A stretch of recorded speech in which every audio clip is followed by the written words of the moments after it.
নমস্কার বন্ধুরা, সবিতা কিচেনে সবাইকে স্বাগত। আজও আমি আরো একটা রেসিপি নিয়ে হাজির হয়ে গেছি। আজ আমি বানাবো গিমার রেসিপি।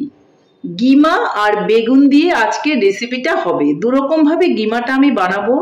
একটা বানাবো বেগুন গিমা, আর একটা বানাবো গিমার বড়া। তো দুটো রেসিপি আপনারা খুব ভালো করে ফলো করুন, আর বাড়িতে আমার ভিডিওটা ফলো করে বানান, গরম ভাতের সঙ্গে খান, খেয়ে বলুন কেমন হয়েছে। এই সময় দেখবেন মুখে রুচি আসে না, অরুচি এসে যায়। এইভাবে বেগুন গিমা আর গিমার বড়া বানিয়ে যদি আপনারা খান, দেখবেন আপনাদের মুখে খুব রুচি আসবে আর খেতেও ভীষণই ভালো লাগবে। তাহলে আর বেশি দেরি না করে আমি এই রেসিপিগুলো কি করে বানালাম সেটাই দেখে নেওয়া যাক। আমি গিমা আর বেগুন নিয়ে নিয়েছি। গিমাগুলোকে খুব ভালো করে আমি বেছে নিয়েছি আর ধুয়েও নিয়েছি। আর এদিকে বেগুনটাও কিন্তু আমি ধুয়ে নিয়েছি। বেগুনটাকে এখন আমি কেটে নেব। আমি আজকে গিমাটা দিয়ে দুই রকমের আইটেম বানাবো, আগেই বলেছি। তো বেগুনটাকে আমি ঠিক এইভাবে কেটে নেব।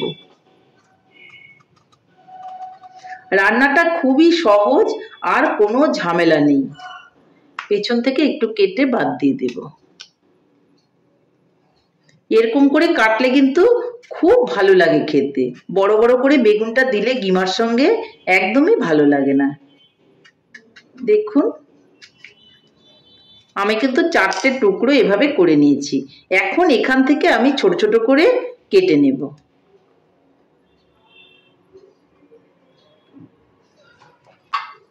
একটা পাত্র নিয়ে নিচ্ছি, আর এর মধ্যে আমি কেটে কেটে নিয়ে নেব। ছোট ছোট করে কাটলে কিন্তু খেতে ভীষণই ভালো লাগে। এইভাবে ছোট ছোট করে আমি কেটে নেব। খুব বেশি বড় করে আমি কাটবো না। এইভাবে বেগুন কিমা বানাবেন, দেখবেন গরম ভাতের সঙ্গে খেতে ভীষণই ভালো লাগে। দেখুন, তাহলে এইভাবে সবগুলো বেগুনই আমি কেটে নিচ্ছি। বেগুনগুলো আমি কেটে নিয়েছি। বেগুনটা আমি আগেও একবার ধুয়ে নিয়েছিলাম, এখন কাটার পরে আরো একবার ধুয়ে নেব, তাহলে যে কালো কালো ব্যাপারটা একটু কমে যাবে। তাহলে আমার বেগুন আর গিমা দুটোই কিন্তু রান্নার জন্য একদমই রেডি হয়ে গেছে। তাহলে এখন আমি চলে যাচ্ছি উনানের দিকে। এদিকে আমি উনানে একটা কড়াই বসিয়ে দিয়েছি, আর তাতে দিয়ে দিব আমি সর্ষে তেল। খুব বেশি তেল দেওয়ার কিন্তু প্রয়োজন নেই। তেলটা কিন্তু গরম হয়ে গেছে। প্রথমেই আমি তেলের মধ্যে একটু লবণ দিয়ে দেব, তাহলে বেগুনটা দেওয়ার পর কিন্তু জলটা কম ছিটবে। এখন আমি বেগুনগুলোকে দিয়ে দেব।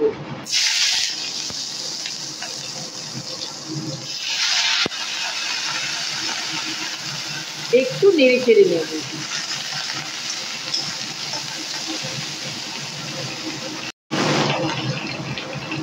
আগেই আমি একটু লবণ দিয়েছিলাম তেলের মধ্যে, এখন আমি দিয়ে দিব এখানে হলুদ।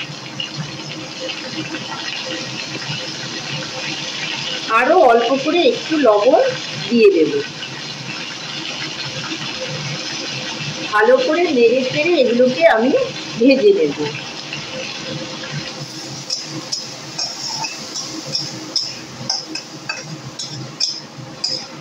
এইভাবে কিন্তু গিমা বেগুন রান্না করলে গরম ভাতের সঙ্গে খেতে ভীষণই ভালো লাগে। বেগুনটা এরকম একটু ভাজা ভাজা হয়ে গেলে এর মধ্যে দিয়ে দিব গিমা। গিমাটা আমি দিয়ে দিচ্ছি।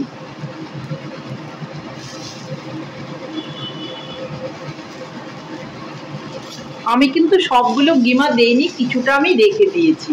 আমি বলেছি দুটো আইটেম বানাবো, যার জন্য হাফটা আমি দিয়ে দিলাম আর হাফটা আমি রেখে দিয়েছি। এটাকেও ভালো করে নেড়ে চেড়ে নেব।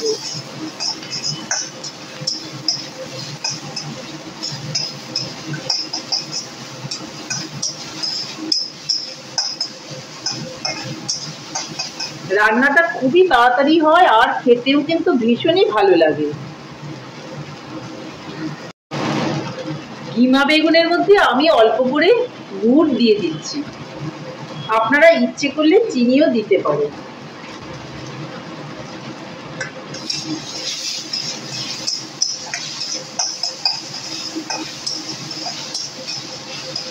কিমা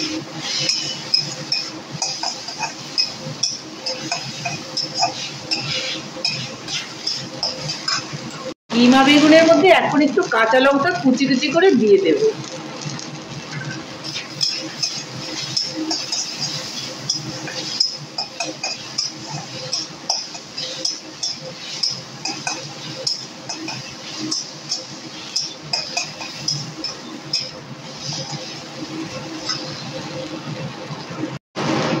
আমার কিমা বেগুন কিন্তু ফাইনালি রেডি হয়ে গেছে। দেখুন কতটা সুন্দর হয়েছে। এই কিমা বেগুনটা কিন্তু গরম ভাতের সঙ্গে খেতে ভীষণই ভালো লাগে। তাহলে আমি এটাকে নামিয়ে নিচ্ছি। দেখুন কিমা বেগুন কিন্তু আমি নামিয়ে ফেলেছি, আর ওই কড়াইটা আবারও আমি বসিয়ে দিয়েছি আরো একটা আইটেম বানাবো বলে। বাদ বাকি কিমা যে আমি রেখে দিয়েছিলাম তার মধ্যে দিয়ে দিব আমি অল্প করে চালের গুঁড়ো।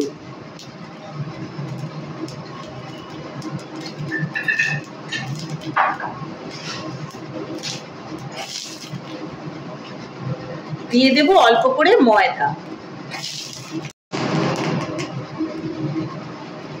দিয়ে দেব অল্প করে হলুদ,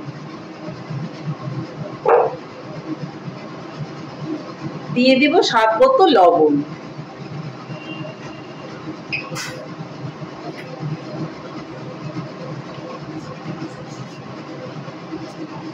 দিয়ে দেব অল্প করে কালো জিরে,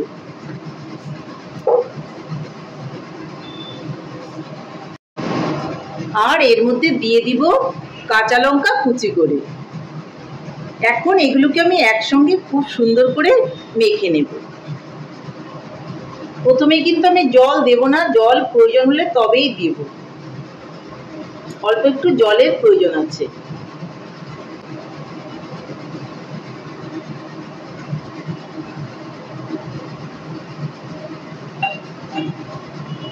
খুব সুন্দর করে আমি এটা মেখে নেব। দেখুন আমার কিন্তু এটা মাখা ফাইনালি কমপ্লিট। ঠিক এইভাবেই মেখে নিতে হবে। এখন আমি এগুলোকে ভেজে নেব। এদিকে ওই কড়াইটাই কিন্তু আমি আবার বসিয়ে দিয়েছি, যেটার মধ্যে আমি কিমা বেগুন বানিয়েছিলাম। এর মধ্যে আমি এখন দিয়ে দিব তেল। সাদা তেল দিয়ে অবশ্যই এটা ভাজবো। সর্ষের তেল দিয়ে ভাজলেও কোনো রকম অসুবিধে হবে না। আমি ছোট ছোট করে বড়াগুলো দিয়ে দেব।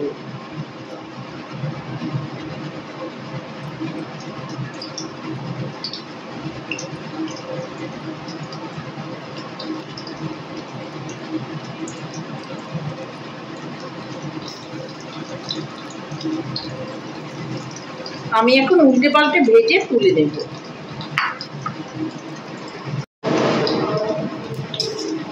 বড়াগুলোকে আমি উল্টে দেব।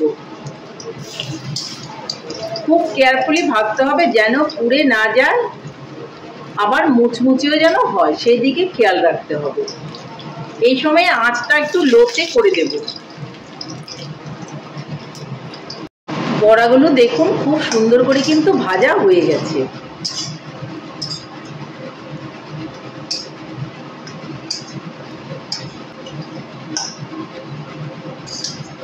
এগুলোকে আমি এখন নামিয়ে নেব।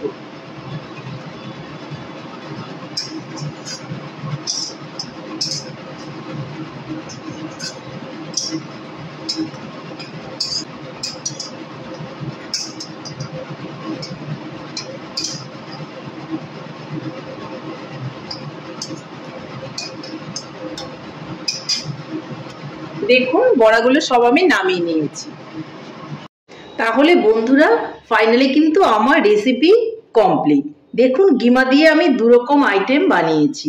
এই হলো কিমা পাতা, যেটা ভালো করে বেছে ধুয়ে নিয়েছিলাম, আর এই হচ্ছে কিমার বড়া, আর এটা হচ্ছে বেগুন কিমা। এইভাবে কিমার বড়া আর বেগুন কিমা বানিয়ে আপনারা গরম ভাতের সঙ্গে খান, দেখবেন খেতে ভীষণই ভালো লাগবে। তাহলে বন্ধুরা আমার রেসিপিটা কেমন লেগেছে? আমার রেসিপিটা যদি আপনাদের ভালো লাগে তাহলে লাইক, শেয়ার, কমেন্ট করতে ভুলবেন না।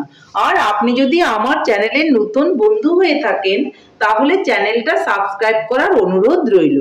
পাশে থাকা বেল আইকনটি প্রেস করে রাখুন আমার নিত্য নতুন রেসিপির আপডেট পেতে। তাহলে আর দেরি কেন?